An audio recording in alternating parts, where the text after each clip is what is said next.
fall in love. But it was, I mean, this whole ceremony, this whole holiday was all revolved around basically lust and drunkenness, and there was nothing that was really tangible, nothing that was really real. In fact, Rome at the time that this was going on, Rome had a higher divorce rate than we currently do in the United States. I mean, it was just, love just had no concept. Nobody knew really what it was about. And so the church was looking at this holiday, and they were looking at all these, what these people were doing, and they said, we need to do something. We need to implement something that shows people that this is not what real love is.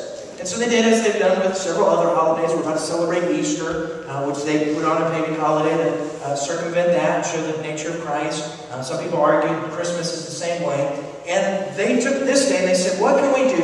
What can we do to celebrate what genuine love is?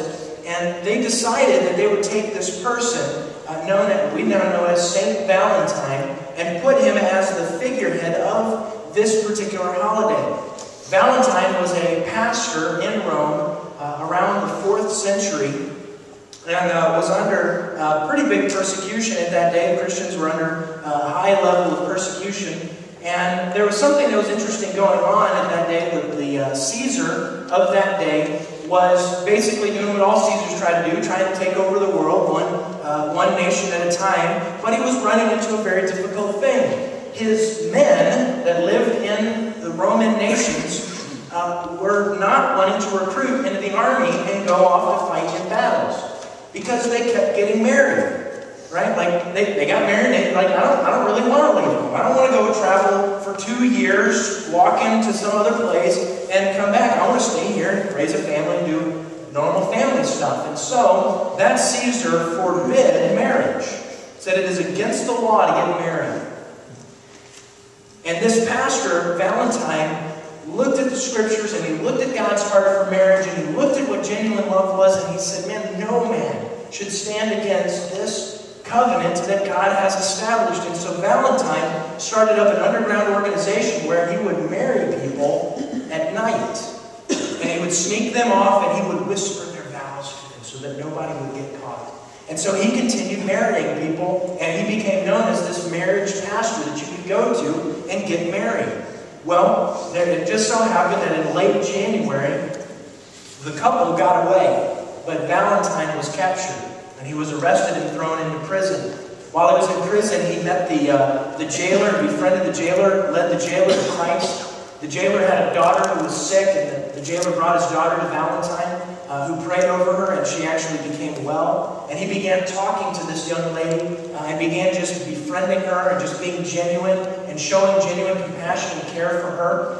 And as his jail sentence was progressing, every morning he would wake up, and there would be flowers and small candies and notes in his jail cell window of people thanking him for doing their wedding and for the love and compassion that he showed.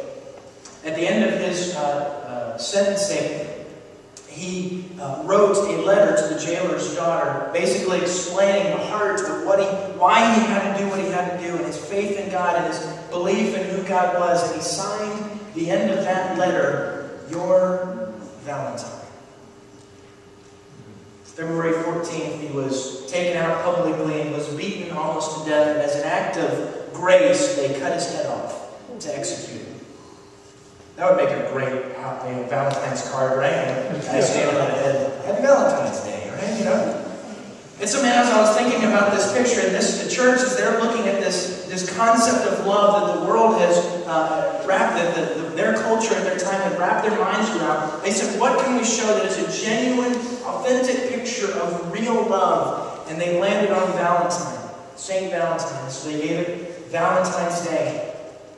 Now, this is basically a slap in the face to modern day love. And what we think of when we talk about love. We have one word for love in our culture, love, and we say the same thing. I say, I love my wife, I love my kids, and I love cheeseburgers. And there's no differentiating between any of them, right? I just say these are just things that I love. I love rock music, and I love sushi. And it all kinds of lands on the same place. So what is this concept of love, and how is it that we are really to understand it? If we look through the culture of love that we see, and what we experience of love in our lives, most of the time, we would say, man, I don't know if this is genuine love. I mean, this isn't the love that really satisfies, that really ravishes my heart, that captivates me and grabs hold of me. This isn't the picture of love that in our core, in the center of our soul, we really think and feel, man, this is it. This is right. This is genuine love. And so as the church did so many years ago by establishing a day that celebrated what dying, grace-filled love looked like in the person of Valentine, I hope today that we can look at the person of Jesus who established for us some 2,000 years ago what genuine, real love looks like. When we talk about God, we understand God as, Scripture says that God is love. Literally, the fabric of God is love. And so if we claim to know God, but we don't really know what love is, and we don't exhibit it in our lives, we don't know God. And so I think it's kind of critical that we understand a little bit more about this. We're called to be disciples of Jesus and to look like Him. So what does love like Jesus look like? Well, the first thing that I want us to note is that Jesus' love is, this is going to trip you up, it's conditionally unconditional. Jesus' love is conditionally unconditional. Look with me in verse 10. What does it say there? What's the first word? If. That is a conditional statement. If you obey my commands, you will remain in my love, just as I have obeyed my Father's commands and remain in His love.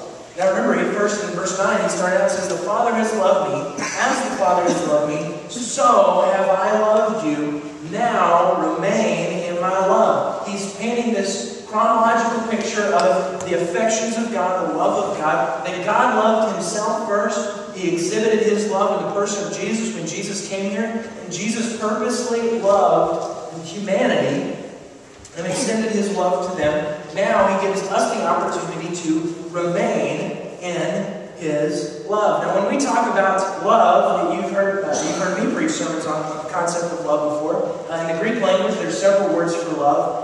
There is phileo, which is brotherly love. It's kind of like, yeah, I like you, dude, kind of attitude. It's this understanding of love that is a brotherly affection towards other people.